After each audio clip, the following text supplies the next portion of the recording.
જેટલી એક જણો ફૂલ પી ગયો ને જમરાજ આવ્યો, બોલો ફૂલ પી ગયેલો ત્યાં જમરાજ આવ્યો કે હાલે એ કે આવું ખરો પણ પાડો હું આવી ગઈ જમરાજા ભાઈ જ્યાં તારી ગા હો ટૂંડો વાડીએ જ લઈ જાને મને બે પાઈ દીધા મારે ક્યાં જાવું.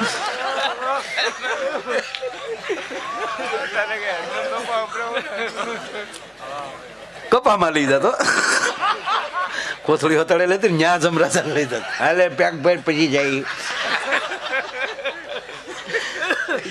જેની માંગ તે મજા આવે છે ને બાપુ?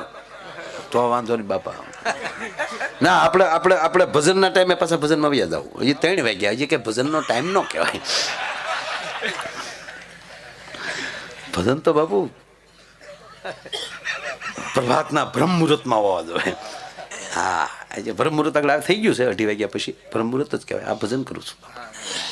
તમે દાંત કાઢો, આનાથી માયાનું મોટું ભજન કેવું હોય શકે? અને એમાંય બાપુ આ 13 તાહળી બેઠી છે અમારી કાટીઓ વરણ. આ ડોળા કાઢવાવાળા દાંત કાઢે ને હું બહુ રાજી થાય મારા નગર. આપણને તો કતરાતા જ આવડ્યું છે ને ભાઈ. હે ક્યાંનો છે પણ હવે બધાય મોજ કરે છે સાહેબ. હા, લોકશાહી આવી ગઈ છે હવે, ખબર પડી ગઈ એમને. હા,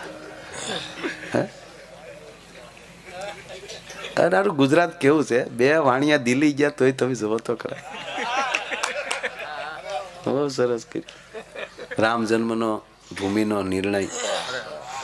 હે 600 વર્ષ પહેલાનો પ્રશ્ન હલ થયો. સારી વાત છે.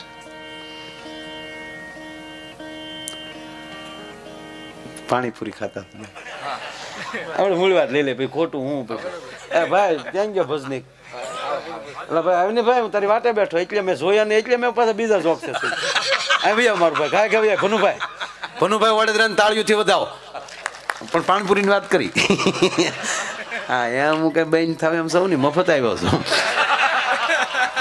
હું થોડો પેમેન્ટ લેવાનો છો તમે કહીએ કોક હવે બસ એમ. હા, પેમેન્ટ વાળો પ્રોગ્રામ એ ટાઈમ ટુ ટાઈમ હોય કે એટલા રૂપિયામાં એટલું જ બોલવાનું.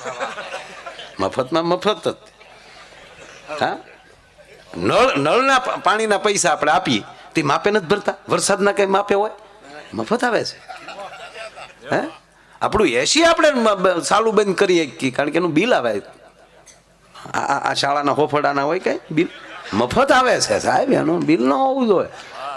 હા, માયાભાઈની મોજ લેવી મફત પ્રોગ્રામ કરો એટલે ખાતામાં નાખી દેવાના. એ ઓલી વાત પૂરી કરી નાખું. મુંબઈના તેથી 2 ભાઈઓ બેઠા આપણા પ્રોગ્રામમાં. બહુ મજા આવી માયાભાઈ, બહુ મજા આવી. સારું કહેવાય. અમુક માણસ એમ કે ને બહુ મજા આવી એટલે માનવાનું મજા આવી જ હોય. નકર એને એના દીકરાના લગ્નમાં મજા ન આવી એ પ્રોગ્રામમાં મજા આવે. આપણે એના દીકરાના લગ્નમાં જાય ને કે બહુ મજા આવે, બહુ સરસ કેટલા ટકા લાવે તમને શું ખબર હોય. એની મજા તો મરી ગઈ. હાવ ઝપટું તો જાનિયા જ કરે સાહેબ. વરનો બાપ હપ્તા ભરે. એક જણાને બેંક વાળા ખીજાણા કેમ કાલ નહોતા આવ્યા હપ્તો ભરવા? તાક પૂનમ ભરવા ગયો હતો. એ કે પૂનમ પૂછી ભરો પેલા હપ્તા ભરો. પૂનમ ની ભરો તો કોઈ ક્યાંય નહીં જાય.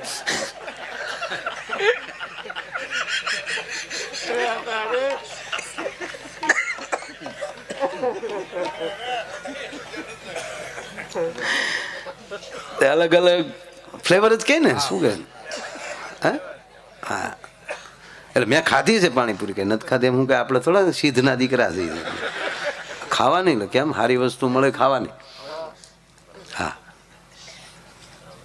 ભલે ને આપણે લારીએ ન ઉભા રહી ન્યાયનગર સેલ્ફી લઈ છે ત્યારે લારીએ ઉભા પાણીપુરી ખવાય એવું છે. નગરપાલિકાના પ્રમુખ છે પછી ખારીસિંગ રેકડીયા ન ખવાય. ખારીસિંગ તો ખાતા જ હોય બધા, કોરી ન હોય.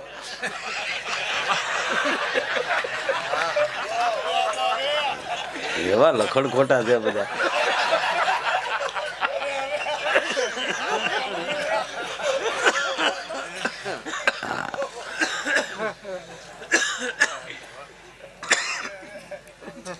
મને સારું કોને ખબર. અહીં બેઠા પછી કઈક થાય હો બાપુ. હેઠે બે તો કઈ ન થાય. પછી એકલો માયું માયું થાય. અહીંયા આવું તો માયા માયા થાય. હા, પાણીપુરી ખાતા થાય બેન.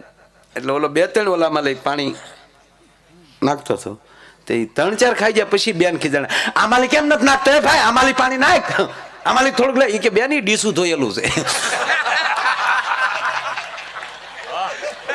એ ફ્લેવર પછી અંદરથી અલગ છે આખી. બસ કહેવાનો અર્થ એ છે હજી એટલા પાણીપુરી વાળા ખાનદાન છે કહે છે ધ્યાન રાખજો, એમાં લઈ ભરી નાખશે. જાન ત્યાં ન ખાઓ, બને ત્યાં સુધી ઘરે ખાઓ. બહાર ફરવા જાવ તોય વાંધો નહીં, જવાય ક્યારેક, પણ જેથી ઘરે ન હોવ, ઘરે નથી રહેવાનું, બહાર જ જમવાનું છે, ઘરે રાંધવાનું નથી, ત્યારે પગે લાગીને કહું ઘરે કમસે કમ 1 રોટલી બનાવતા જાજો અને તુલસી પત્ર ધરીને તમારા મંદિરિયામાં મૂકતા જાજો. તમને હોટલનું ખાવાની ટેવ છે, પણ જેને તમે ભગવાન કરીને પધરાવ્યો ને એને બહારનું નથી ભાવતું ભલામણ.